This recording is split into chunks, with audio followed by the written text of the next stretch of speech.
Events like this make all the difference. To bring this kind of event to students, it's something that we at the Cable Center also work hard to do, to bring together people and ideas to advance innovation. I promise you, you have what it takes, and what you don't know today, you will learn, and someday you're going to stand on a stage like this and teach it to somebody else.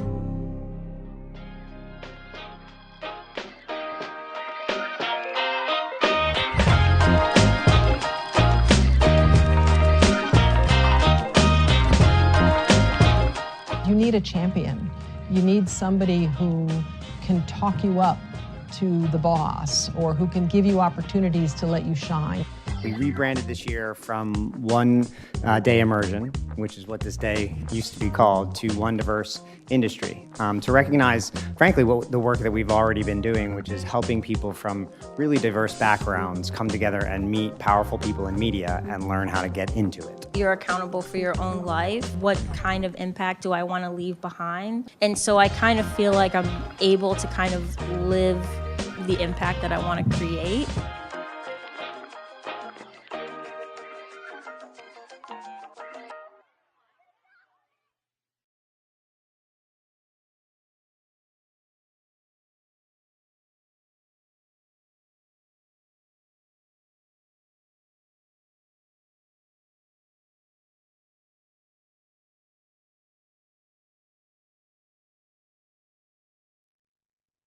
Well, it's my honor to welcome everyone to today's panel discussion on careers in entertainment and media law. We thank ODI for inviting all of us. My name is Scott Wilcox. I'm senior counsel in the entertainment department at the law firm Loeb & Loeb, and it's my pleasure to be the moderator for today's panel. We have with us three very distinguished guests to speak about this subject. We'll start with Marjorie Garcia, who's a partner at the firm King, Holmes, Paterno, and Soriano, followed by Erica Monroe-Kennerly, who's Senior Vice President and Deputy General Counsel at Endeavor. And last but not least, Ray Wu, who's Vice President of Business Affairs and Legal Counsel at Lucasfilm. So as I said, welcome. Thank you all for joining us today to talk about this subject that is close to the hearts of all of the four of us and hopefully our clients. I'll start off by asking the panel, what is entertainment and media law, so that those who may not have encountered that before, but have an interest in the entertainment and media space more generally, can better understand that. And Marjorie, would you like to take a stab at that? Yes. Hi, everybody. Thank you so much for inviting me once again to do this panel. It's really interesting and exciting. And hello to Erica and Ray. I'm so honored to be next to you virtually on this panel. What I do is I represent music artists mostly.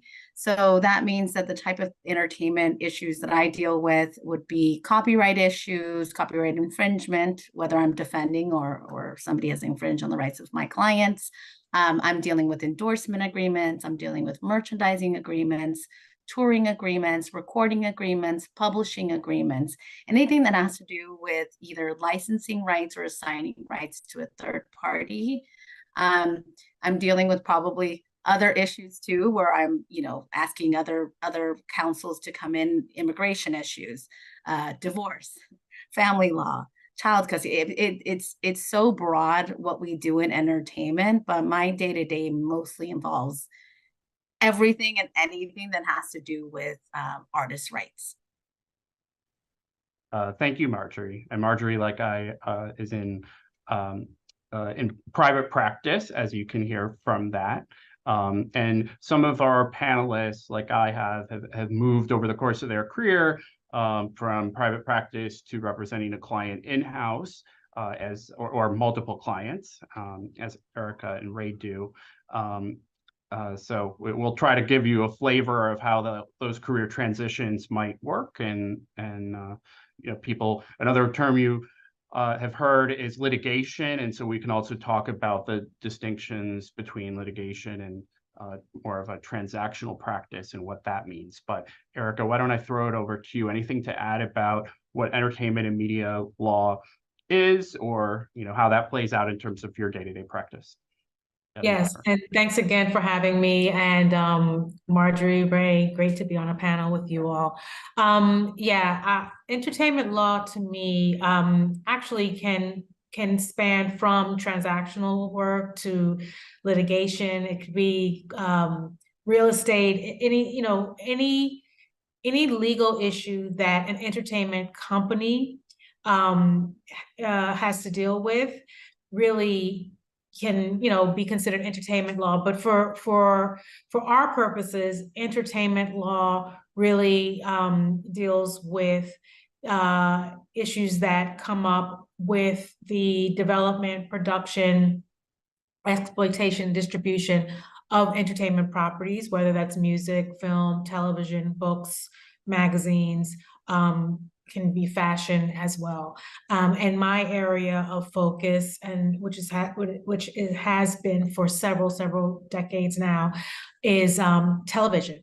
And so my work includes any work that touches the development, production, distribution, exploitation of television programming, in particular non-scripted television programming, which is anything that's not a scripted film or scripted television series. So it can be reality television, documentary features, documentary series, talk shows, game shows, music, podcasts, live events, you name it, anything that's not run by a script. And my day-to-day on those matters have anything to do with transactions and contractual relationships to litigations, often litigating, copyright ownership, litigating payment terms and or non-payment issues.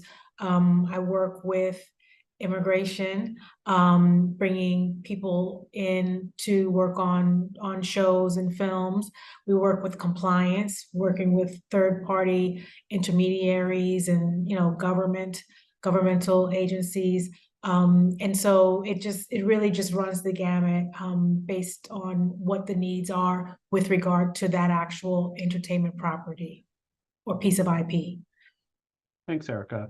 And we're all throwing out some terminology in our descriptions, but when we say transactional, we're basically talking about deals. We're talking about making deals happen for our clients or counseling clients around deals. Is this a good deal? How could this be a better deal? What are the risks, right? So that's you'll all find, not just on this panel, but all of the panels at ODI, probably figuring out the terminology. My son's doing maps right now in his social studies class, like figuring out where we are and what we call things.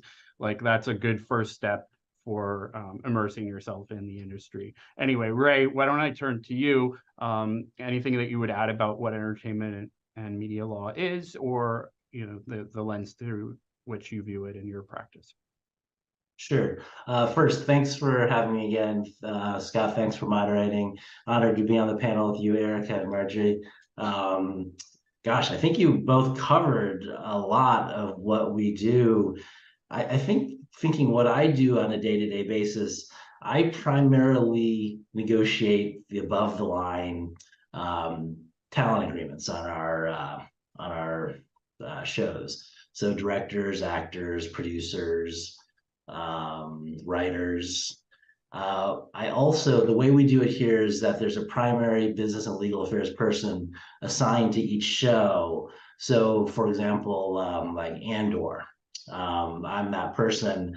Anything that comes up on that's legally related, I would be responsible for kind of overseeing or managing. And it's really because our clients want one person to talk to, I think, first. And then we can figure out who's gonna be the expert and handle the particular issue and stuff like that. But it is fun or interesting for me because it does run the gamut of things that come up every day, and you're like, oh wow, okay, that's interesting. Like something, like happened on set, and we have to figure out what's the best path is. Unfortunately, sometimes there's litigation, so I liaise between our outside counsel, the Disney in-house litigation counsel, because Lucasfilm is part of the Walt Disney Company. And then our own internal partners and clients like production and creative. But I like it because every day seems to be a little bit different, and some new issue will come up, and it kind of keeps life interesting. So we've heard a little flavor about this, but entertainment and media lawyers have a diverse clientele. So I figured I'd ask, are there other things you wanted to add about who your clients are and in representing companies, that can be a complicated question. So maybe you can describe a little who you view as your client or clients. Do you want to start with that, Erica?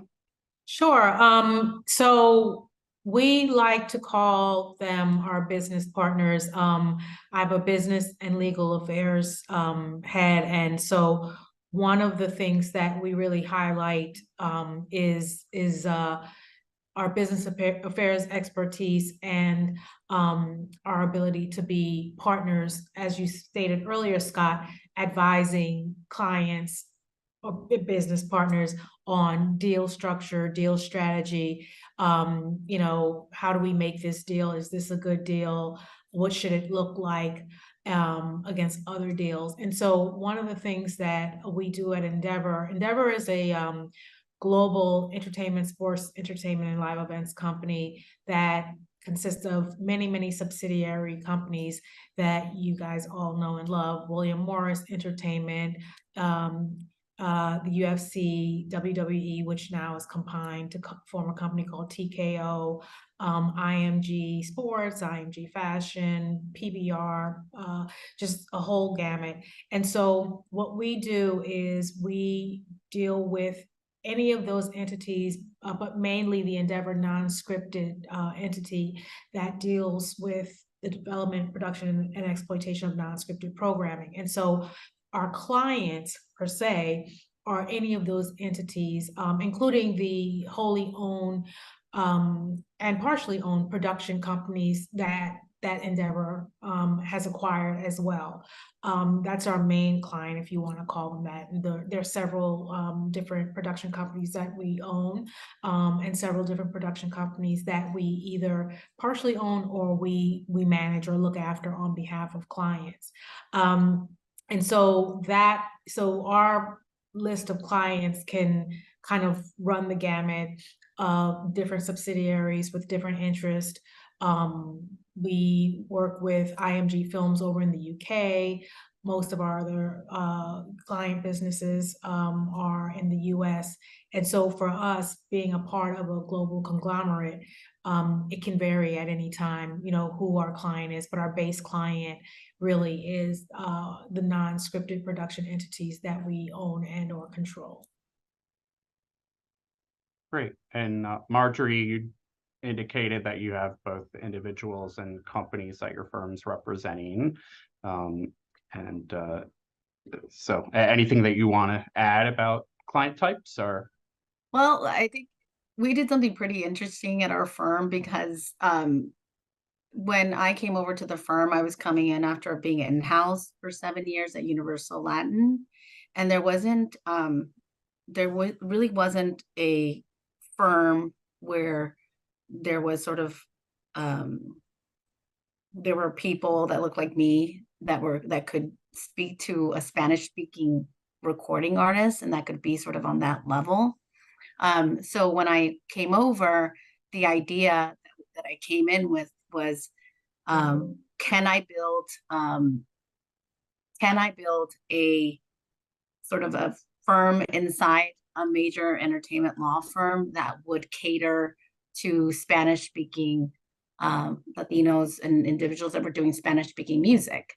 And they were completely, fully on board. This was at a time when, Despacito was breaking and sort of saw that happening, and so they've invested a lot of time. I invested a lot of time. We've built a practice where, the 50 some clients that I have, are all doing Spanish music, aside from a couple that are not.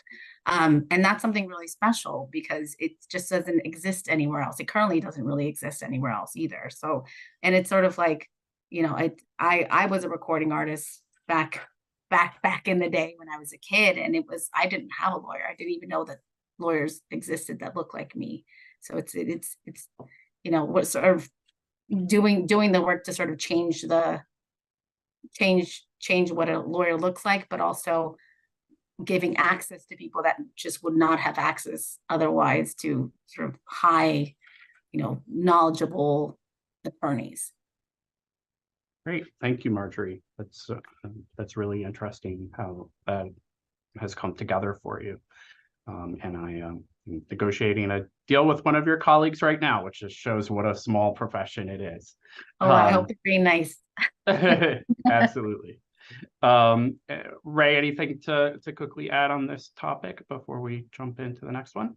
I'm more interested in hearing about Margie's career as a talent. That sounds so interesting. Now, did you say you had a lawyer? You didn't have a lawyer that looked like you, or you didn't have a lawyer? I didn't have a lawyer at all. I didn't have a lawyer. Yeah. No, I didn't even know. I mean, my parents are immigrants, and we had a 60-page, you know, agreement. I was 16. I was a minor, and they basically said, sign it. There's really, you know, you sign it or you don't get the deal. And it was a really frustrating sort of that moment that should have been so exciting and fun, and, you know, was scary.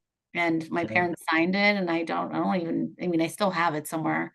But it was it's an experience that I feel like it's made me a better lawyer, because I know exactly what that feels like to have felt so desperate and, you know, alone in that moment. That happens more often than you think. Even today. Sorry, Scott, I diverged. A little bit to add about clients. I mean, literally, because I'm in-house, again, I really look at my clients who I agree with Eric, our business partners, are our production team and our creative team, you know, our senior executives. You know, they all have these POVs of what they want and what they want the deals to look like.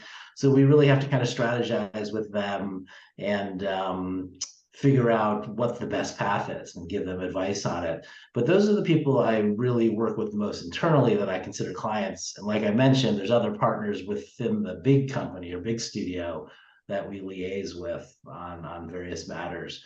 But we always look at it as kind of like, you kind of listen to what your client's saying, try to figure out what they really need, and then kind of figuring out, convincing them what they need is what they want, and go from there. So excellent advice. So we talked a little about what entertainment and media law consists of. We've talked a little about who the clients are and the day-to-day for our panelists. Why don't we pivot into what really connects to our topic of you, Inc., becoming your own CEO. Are there particular steps that all of you took to plan out an ultimate objective of being an entertainment lawyer? Did it happen you know, more over time? You became a lawyer first, and then you realized that entertainment is where you wanted to focus. Who wants to take that one first? Erica, you're unmuted. Yeah, I had a plan. I mean, part of what I do professionally, and I actually I left law for a few years and went into business strategy, and part of what I do on a daily basis now is a lot of strategic work. And I've always been very strategic in that way. And so I really patterned my career very strategically. I was a media and communications major in college. And my goal at the time was to be on the other side of the camera. So like Marjorie, I was a aspiring broadcaster, and I think I tell people all the time, I feel most entertainment lawyers are frustrated artists that just, didn't have the guts to move forward on the creative side, or in Marjorie's case, decided that she was better suited on the business side or on the other side of the microphone. But so when I was in undergrad, I thought my fallback would be to be an entertainment lawyer. And so I kind of took like law classes outside of my major, and then decided that I wanted to go to law school that had a strong entertainment bend and or was located in a major entertainment hub, which is why I enrolled at Columbia Law School in New York. I knew that I either wanted to be in New York or LA, and gave up a free ride at another law school just because I knew I needed to be in a certain geographic area. And then while I was there, I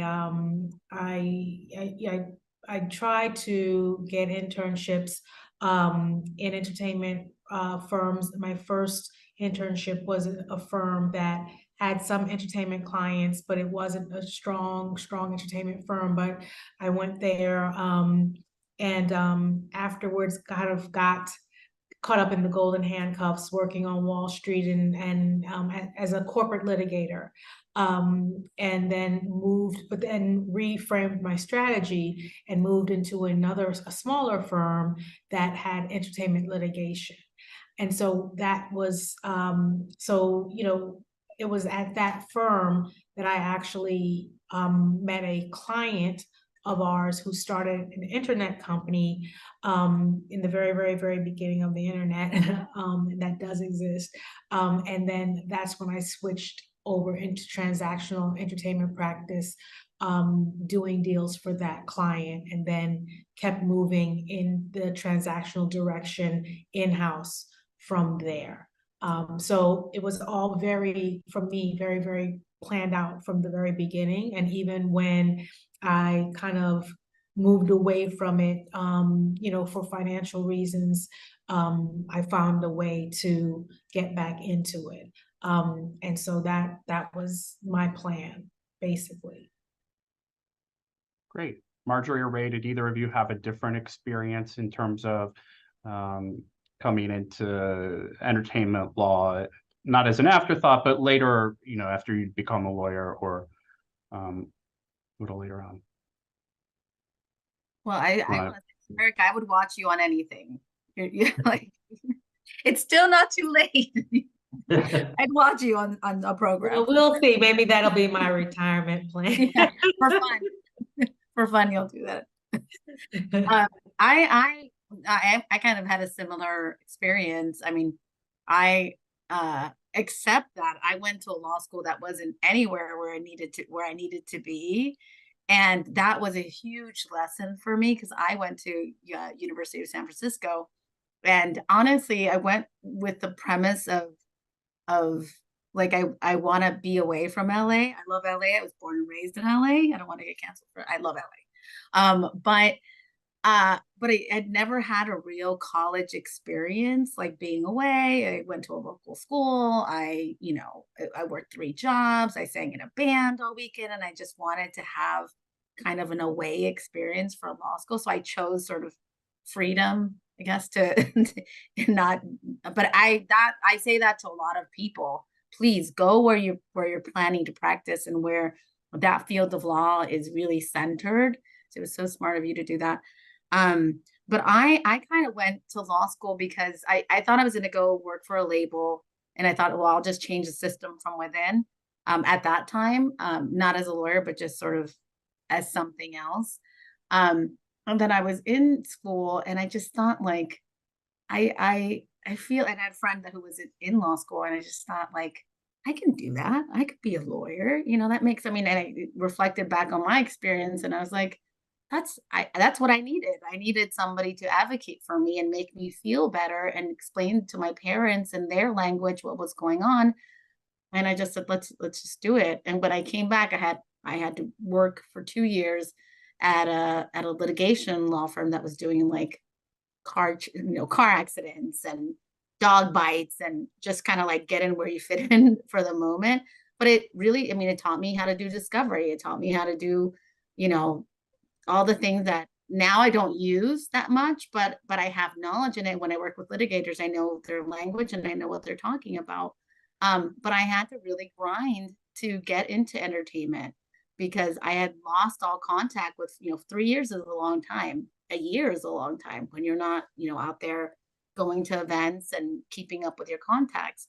So it did take a moment for me, those 2 years, to find some place where I could come in. And I just got very, very lucky that a position opened up at Universal Latin. At that time, it's called Univision Records, before they were acquired. And they needed somebody who knew about entertainment law, didn't require a ton of experience, but that also spoke Spanish. And I was like, I'm your girl. I'll be here morning, noon, and night. Give me a shot. And I ended up staying there for 7 years, and I loved it. But I also always dreamed of doing, being an artist rep, and I, ended up at King Holmes after those 7 years. Very, very happy where I am now. But it was a struggle to get in. And the same law firm where I'm now was one of the firms that I applied to, and I didn't even get a call back. And I always say to my boss, like, you didn't want me back then, but now here I am, now at this firm, and very, very happy at the firm now. Great. So, and Ray, do you want to? Yeah. So apparently, I don't remember this, but when I was 5 years old, I apparently told one of my relatives I was going to live in Los Angeles someday, because I grew up in a smaller town in Connecticut on the East Coast. So I didn't know that, but I did end up here, and I'm trying to figure out, why did I end up here? Coming out of law school, I was just looking for what jobs I could get, actually, too. I went to Boston University. I wanted to work on the West Coast. I ended up at a litigation firm because I didn't know much about law besides litigation. And I really enjoyed some of it because I liked being in the court. It was kind of scary for me, but it was fun to kind of advocate. What I didn't like was the discovery process and dealing with people that there's really no moderator there, so they just do whatever they want, and you're already in a relationship that's broken down, so nobody cares, right? So it wasn't a huge amount of fun for me. So the way I got to entertainment, though, is I moved to another firm that did entertainment law. I'm not sure I was trying to get into entertainment. I was probably just going to a different firm, a bigger firm. And then from there, I went in-house my first time at Disney, and then was more negotiating, which is an interesting thing. I want to talk about that a little bit. I find that more interesting, at least for me, than litigation, because we're trying to put a deal together. I look at what I do as trying to find compromise, because you want everybody to leave happy from the table, but not everybody's not going to get everything they want. So you just have to figure it out. One little thing too, so after Disney, I went to Warner Brothers. I was there a long time doing business and legal affairs. And then eventually I moved to the business and talent side. So interestingly enough, and this relates to how you work with clients, actually, I ended up having a first look deal with Warner's because I was producing my own shows. And that was really fun and interesting, but super scary. So I don't like being a seller. I found out I like being a buyer. But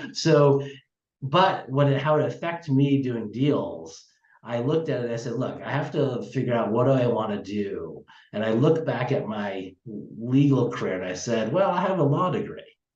So I can be a lawyer and I can negotiate, which is what I kind of like to do.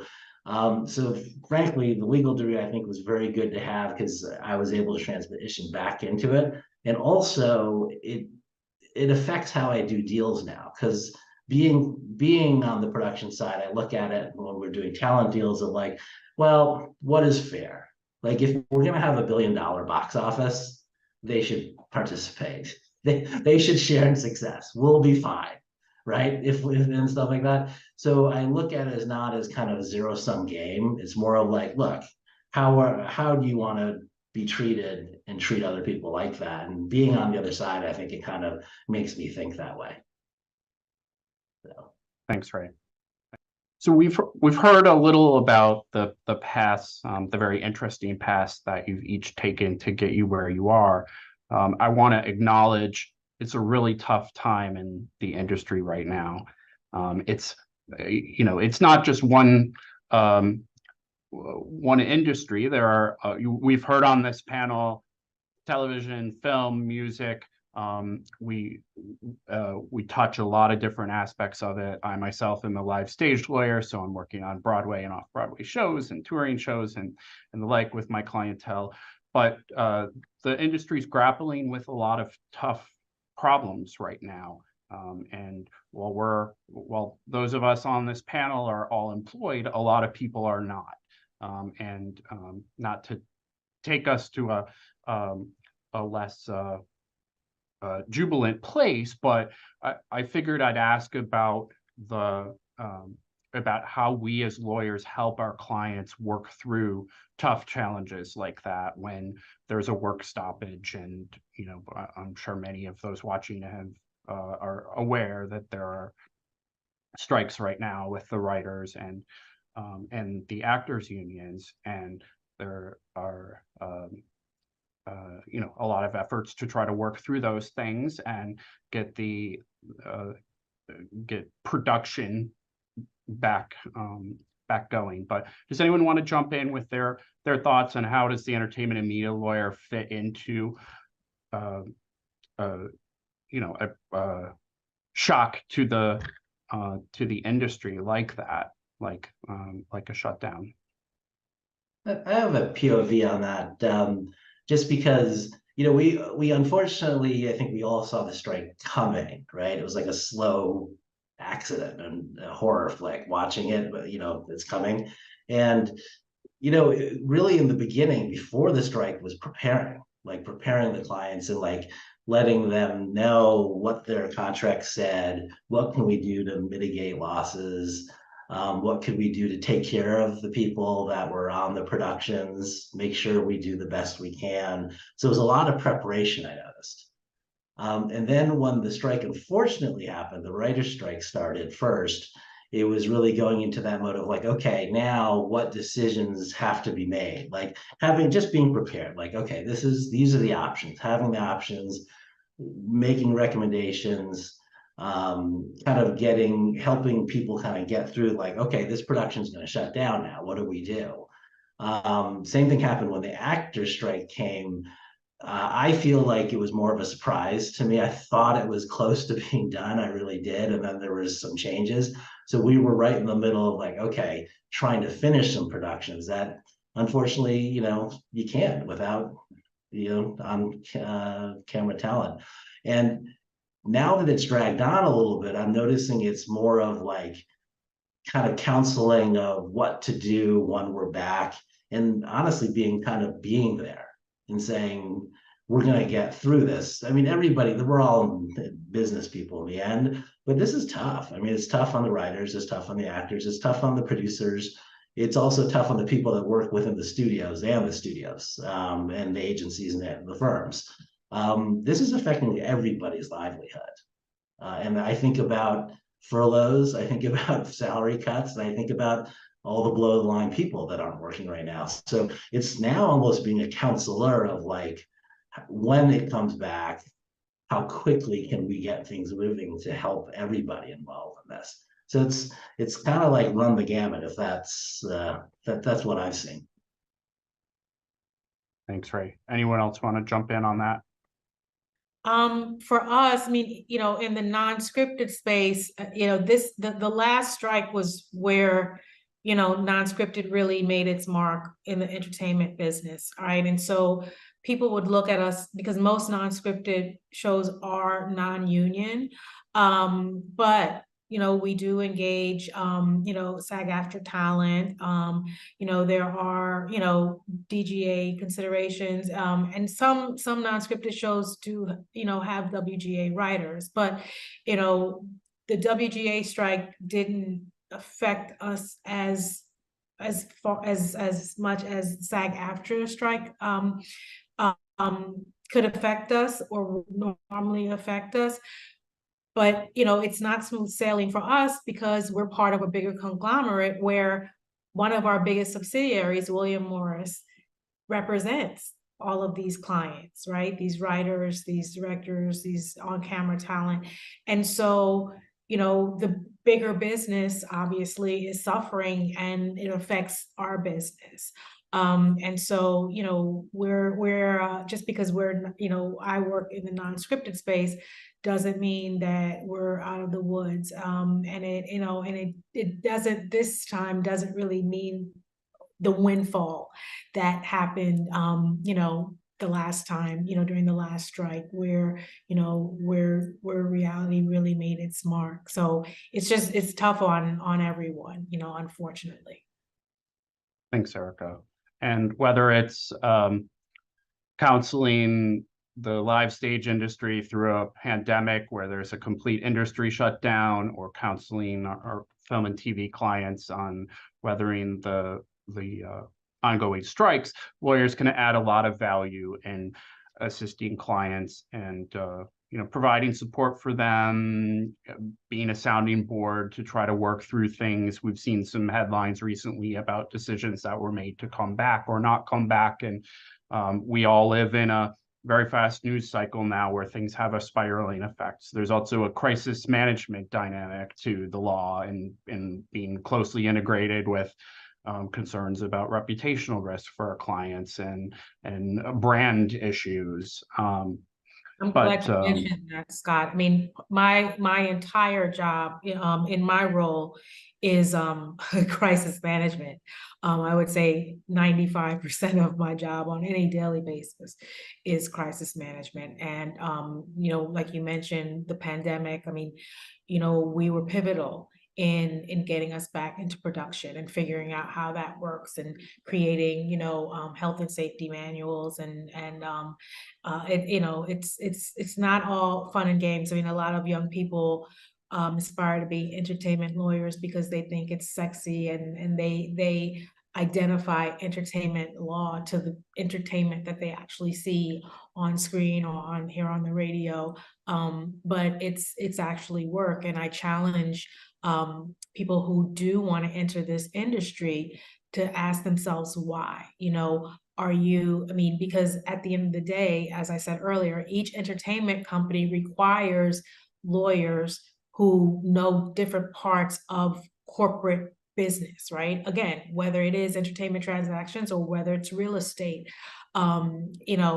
so, you have to ask yourself, what about this do I want and why am I trying to get into this industry? Because if you think it's cool and you're just going to be hanging out with rappers and movie stars all day, you have another thing coming when you reach the reality of it. So that's such a great point, because I'd say that the bulk of the clients that I get from other lawyers are the ones that are so frustrated with their lawyers because they are hanging out with the rappers and they're not doing the work.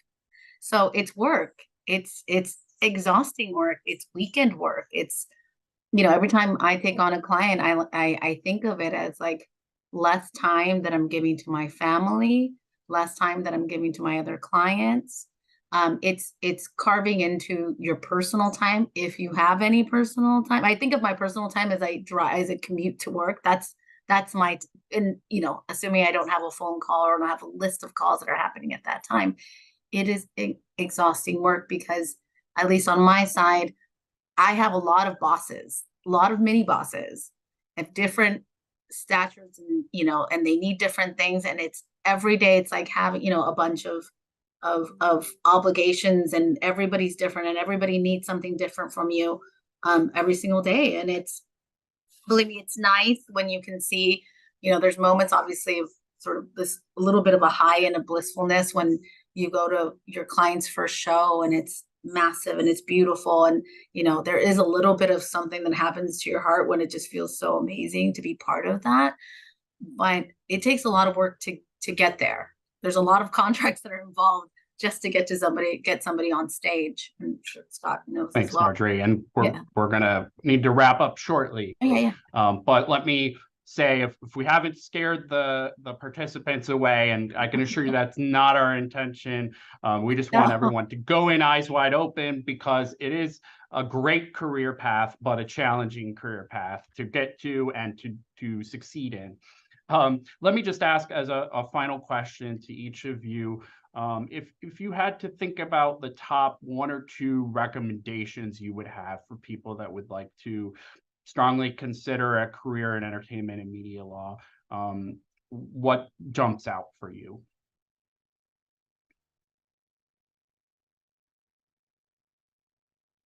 I see Ray laughing. I want to see what Ray says first. I was hoping one of you would say that. What jumps out? Because I was thinking of something that probably applies just to law in general, was Sure. have goals and be, like what you want to achieve and, what you're aiming for. Always have a goal, because you can't hit a target unless you have a goal, but be flexible, because curveballs are going to be thrown at you. and you got to go with the flow, right? Sometimes, and things change, and in law especially, I think there have been changes in our industry even since I've been back. Learning the streaming deals was really like, okay, these are different. These are very different, so you gotta relearn it. But yeah, I think that's being flexible, is like, law has a great background. I mean, hopefully that's helpful to the people watching this, is that I'm really, really grateful I'm a lawyer. And there's a lot of things you can do. And I think looking at the 3-4 of us, it shows you we've done a lot of different things. And we probably will continue to do a lot of different things. So it's Thanks, Ray. Erica, Marjorie, who wants to go next on that? Okay, I can jump in. I mean, my one word of advice is to be proactive. I think that being proactive, meaning learn your industry that you're interested in. I mean, you don't have to be a one-trick pony. You don't have to be just a TV lawyer or just a music lawyer or just a film lawyer if you don't want to. But if you do, great. Learn the industry, get to know the people in the industry, network,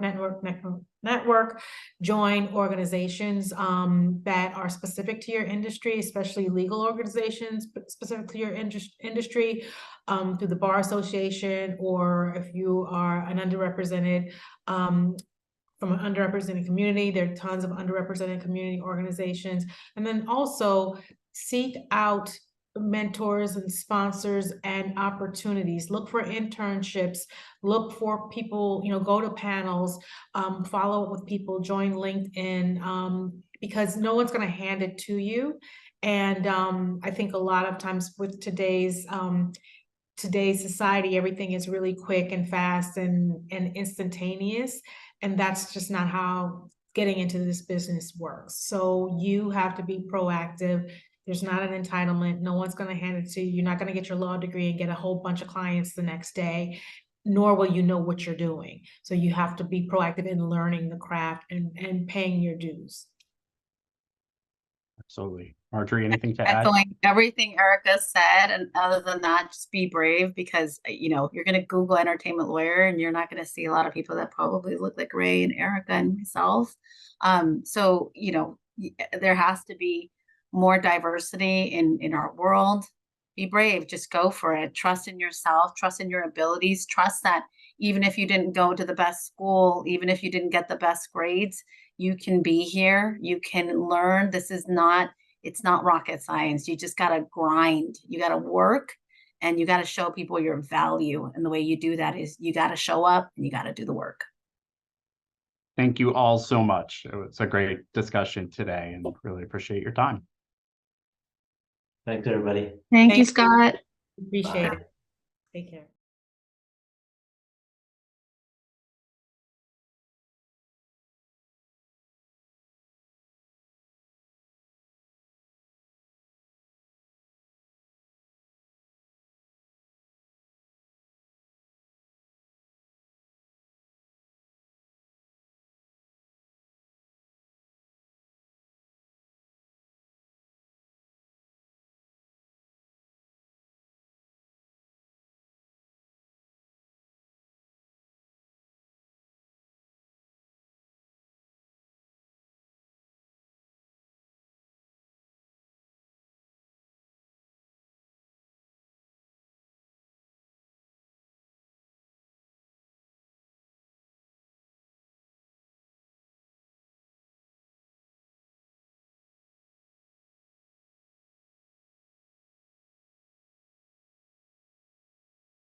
Hello, everyone, and welcome back to ODI's virtual conference of You Incorporated Becoming Your Own CEO.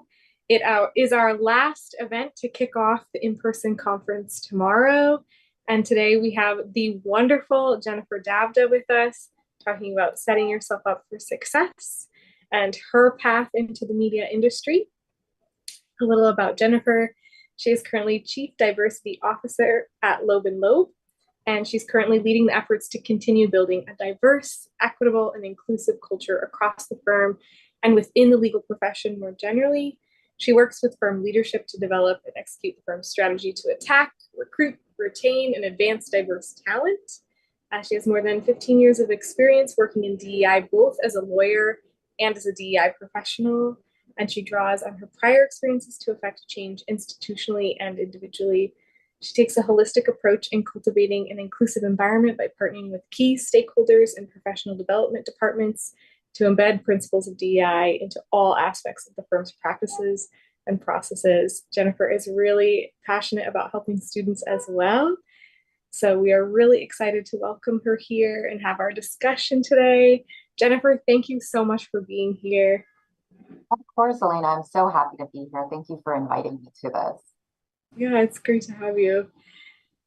All right, we're going to start with just a little bit about your background, your origin story, if you will, how you came to be in media and in law. Yeah. I can definitely start off on that. I love it framed as an origin story. It makes me feel like a superhero. So that feels really good. So I am a former practicing attorney, and I think I will start at the very beginning because I think that frames the approach that I've taken to both my career as well as personally how I wanted to grow and be in this world. And so I am originally from New York. I grew up in Queens, and I lived in New York for the majority of my life. I went to school in Queens and then high school in the Bronx and then upstate New York for college. And I set that stage because wherever I looked, wherever I went in those communities, there was diversity. I saw people who looked like me, who reflected my background, my values, and that was really important to me. But I think as I got older and started entering other spaces, I was recognizing that that's not necessarily the case everywhere, right? I was going to law school and I could count the number of people of color on one hand.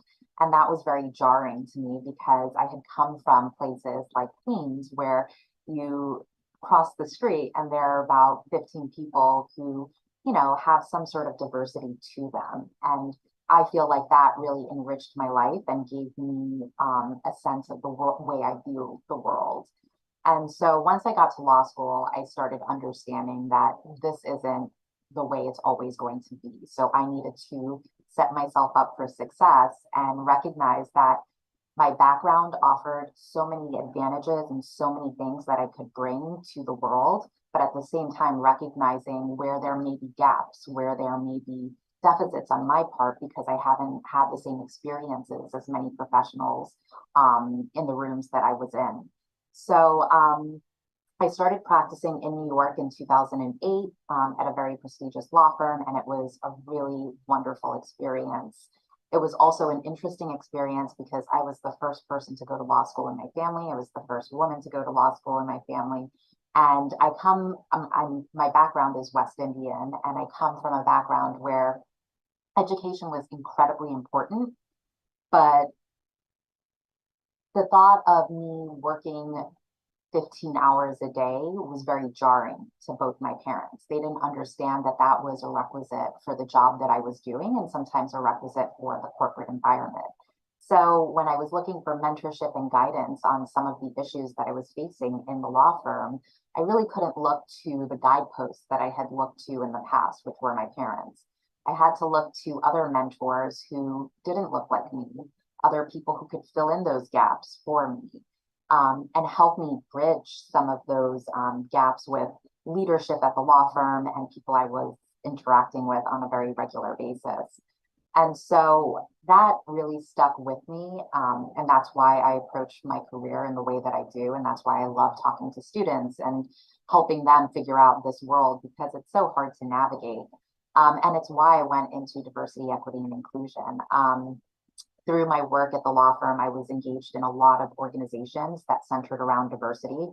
And through many of those engagements, I found myself in contact with a partner at another law firm who was the lead of their diversity committee. And she was the former First Lady of Massachusetts, Diane Patrick. And she is absolutely wonderful. And she had a 5-year plan for her firm. And she asked me to come over and do diversity full time, which I did. And then from there, I was recruited out to a firm in Los Angeles that wanted me to build their DEI infrastructure, which I did. And then I moved on to another firm before now coming over to Loeb and Loeb, a preeminent firm in the entertainment industry, working with attorneys across the board in many different respects, but primarily in the entertainment industry. So that's my origin story, Elena. Yeah, that's awesome. Thank you so much for sharing. How did you find your way into entertainment? Is this something that you knew you wanted to do? Is that part of the practice something that just surprised you? How did you venture into entertainment law itself?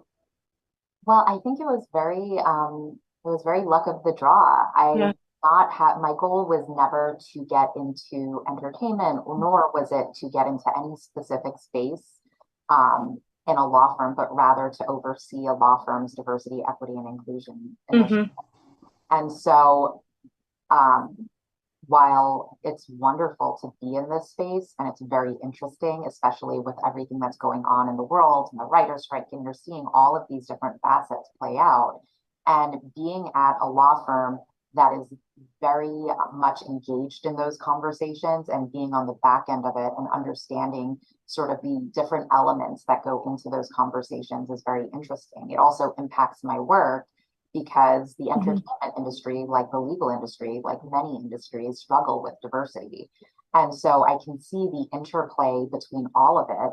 And I think law and entertainment are very similar in that they have the ability to impact huge swaths of people at any given time. Entertainment through television, movies, Broadway plays, theater productions, law through the cases that we're seeing, right? We're seeing so many things play out with respect to diversity, equity, and inclusion, both in politics, in the courtroom, on the back end, the way that law firms staff their deals, the way organizations staff their legal departments. And these individuals who are working in this space have the they have the ability to impact public policy more generally. And I think that's so important because it gives people a voice. And so looking at who has the voice and who is empowered by it is really important. Absolutely. And we're in such a pivotal moment in history, as you mentioned, where things are changing rapidly and all kinds of conversations are happening, which is very inspiring. This week, we talked a lot about non-linear paths into the industry. So, I mean, it's lovely to hear about how you came to be in this space, because a lot of students ask, how do I start? I don't know where to begin, but often it seems everyone's paths are different and they're very organic to who you are as a person. Like the more you pursue what you're passionate about and what you feel called to do, things just seem to line up and then you make your way, which is also very inspiring, I know, for a lot of our students too. So thank you so much for sharing that. Pivoting off of there, as you've been in this industry, what things have been most inspiring to you? And what items do you view as your greatest challenge or challenges, per se? In terms of inspiration, there are so many things that do inspire me, primarily things like this, talking to students, talking to people who are entering the workforce and who are engaged, who are open-minded and who want to make a change and be impactful. That's the best part of my job. And I tend to talk to a lot of students and people entering the industry as a result of my role. People will reach out to me for mentorship, for guidance, for decision making.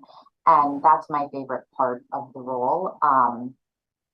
Like I was saying earlier, another inspirational part is media and law both have, again, the impact to, or the ability to impact people in a very personal way. And I think for me, the entertainment industry was really, really important as I grew up because it helped me to form my worldview. I mean, everyone watches television and movies, and while it was very restricted in my house, there were times when my parents, when I was younger, would let me watch certain shows. And now when I watch TV, I'm just so impressed and so inspired and so amazed by the diversity that we're seeing on screen. And I know for me, had I had some of those opportunities when I was younger, I would have been able to relate to the world more readily instead of trying to put myself into a box to then fit into the world. And it's only in my 20s and my 30s that I started to regroup and really figure out who I wanted to be and how I wanted to participate in those conversations. So I think, you know, entertainment just has so many different facets where it can just impact people and individuals and make them feel like they're part of the larger conversation going on in the world. The other thing that I find really inspiring about what I do just on a regular basis is it impacts people on a daily basis. Diversity and worldview is so important when coming up with products, when coming up with solutions, when making decisions. And there's so much research behind this that teams operate more effectively and come up with better solutions if they are diverse. If you have a team of people who are all white men or all white men and women, their solution, their discussion is going to be limited by their worldview. And that's not to say that they shouldn't be a part of that discussion, but bringing others into that conversation will highlight different experiences. And one of the examples that I use is those soap dispensers and the tissue dispensers in public bathrooms.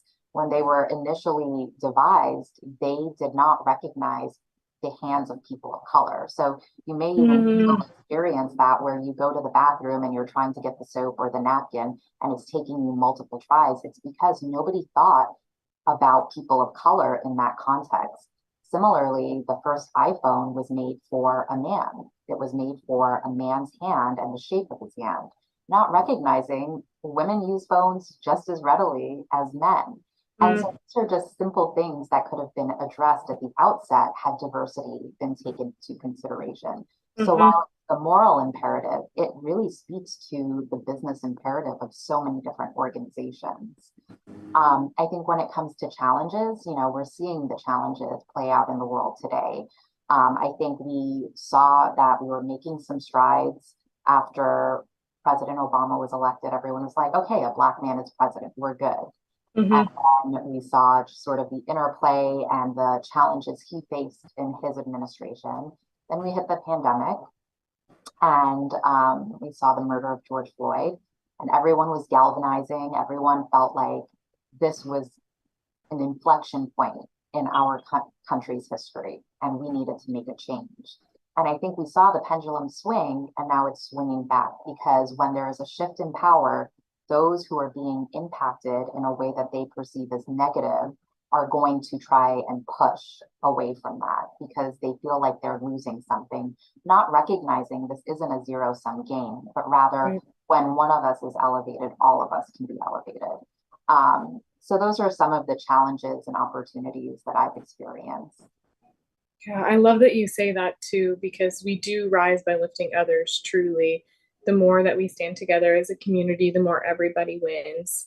And it's really wonderful and powerful to hear that you're doing this work on the ground and you're advocating for people. And that's really just, my heart is just singing. It's so great. That's why we do this, right? That's why we get together.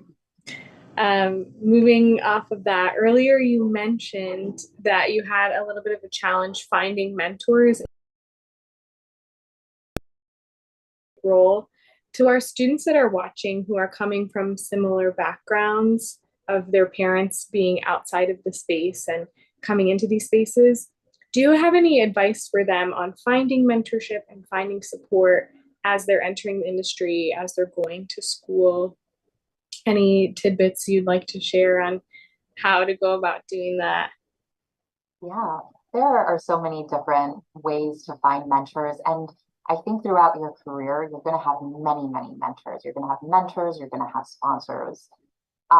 One thing that I advise our junior attorneys is look for people who look like you, but also for people who don't look like you, because there are so many skill sets that you need in your professional environment that one person is not going to be able to provide it all. So finding someone who looks like me, who has a similar background and a similar experience, that's important because hopefully they'll help me navigate things more effectively than they were able to do it. But also looking at, the older white man who's in your organization who may want to help a junior person or a junior professional. He has the political capital to help you do that. He also has different insight, different connections.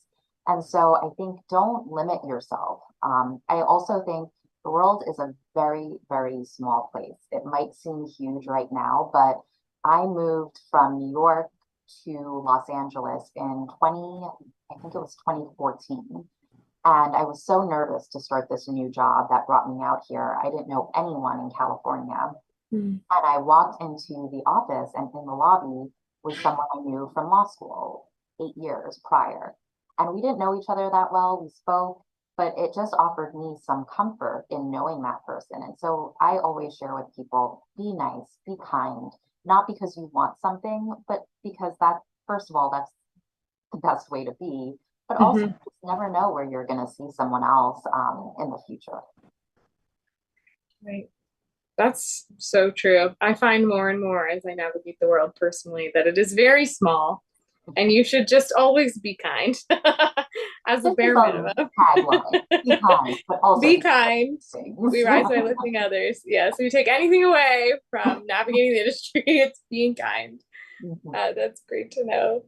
And then looking back, Jennifer, if you could talk to your 20-year-old self, what's something you would tell your little self knowing what you know now?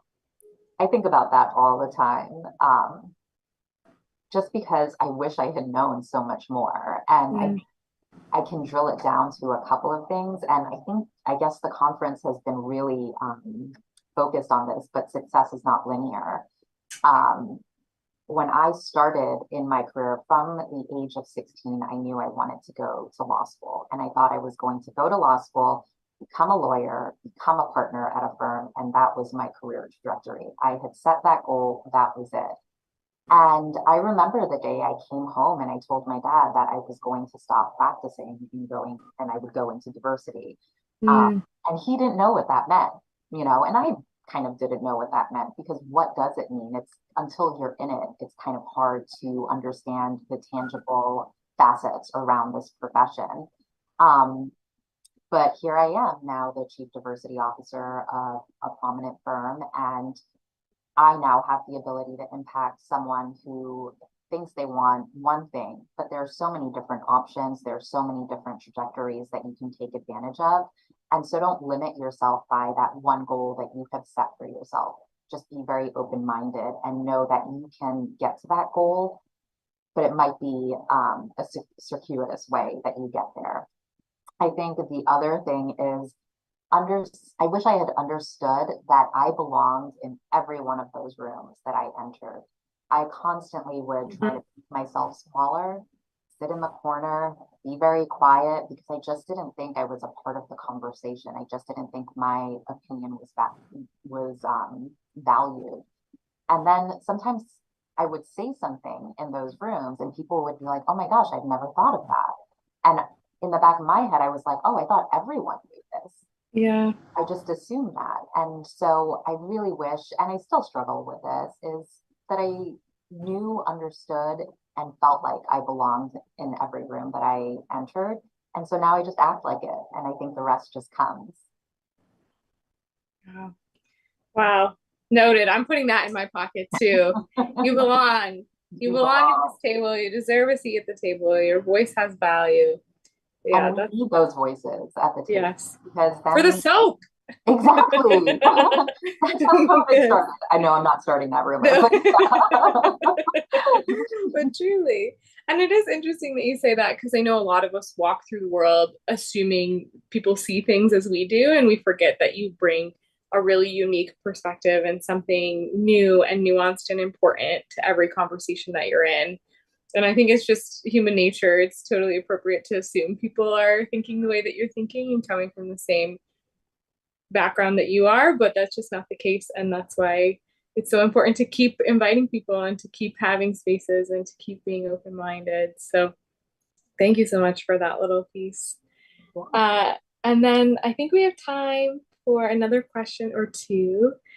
For the students that are watching, what's your best tip for setting yourself up for success? I know you mentioned being open-minded and speaking up. Do you have any other pieces?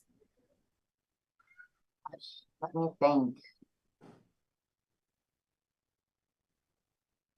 I think it's also just taking the time.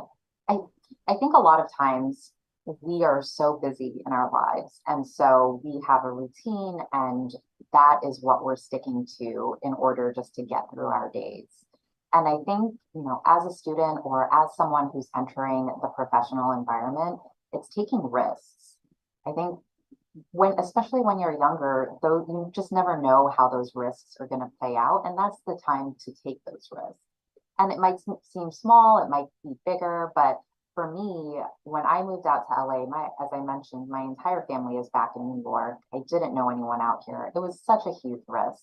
And I can't tell, it's like 9 years later, and I am so happy out here. And so you just never know what's going to bring you that happiness. And I'm not saying, go skydiving or do whatever, but be open-minded about the opportunities that are presented to you, and know that sometimes for the big change and for the big opportunity, you're gonna have to take that risk, but know that you'll be okay. And that's also what I wish I told my 20-year-old self. Everything's gonna work out. It's gonna work out.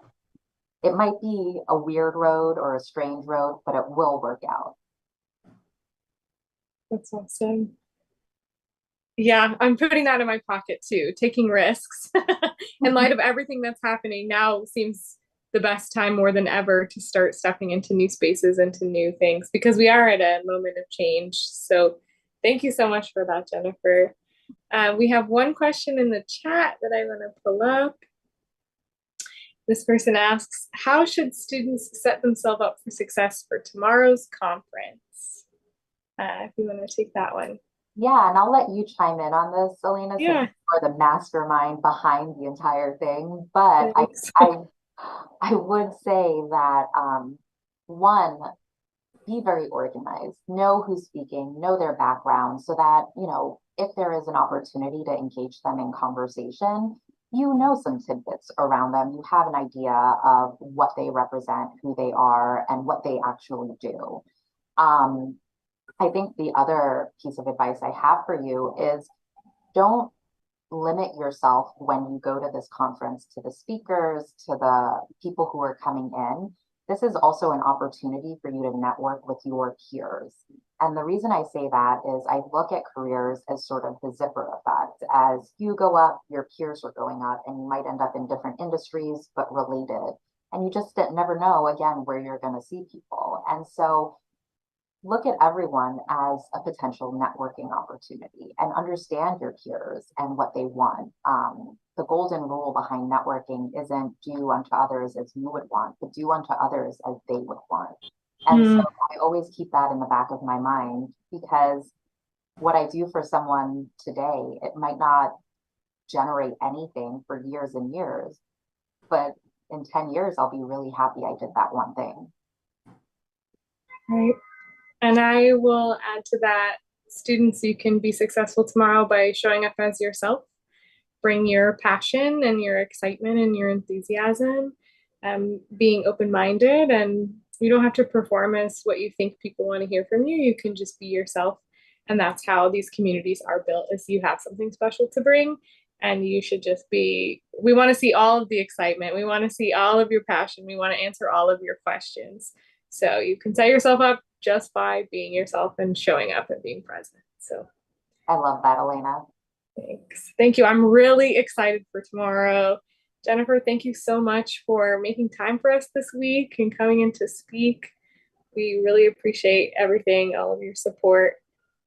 Thank you for having me. I hope next time I can be in New York. I was there last year. I just could not make it out this time. But good luck on the conference. I know everyone is going to do very, very well, and I wish you all success. Thank you so much. And we'll be in touch. We definitely want to have you there next year too. Talk soon then. Yes.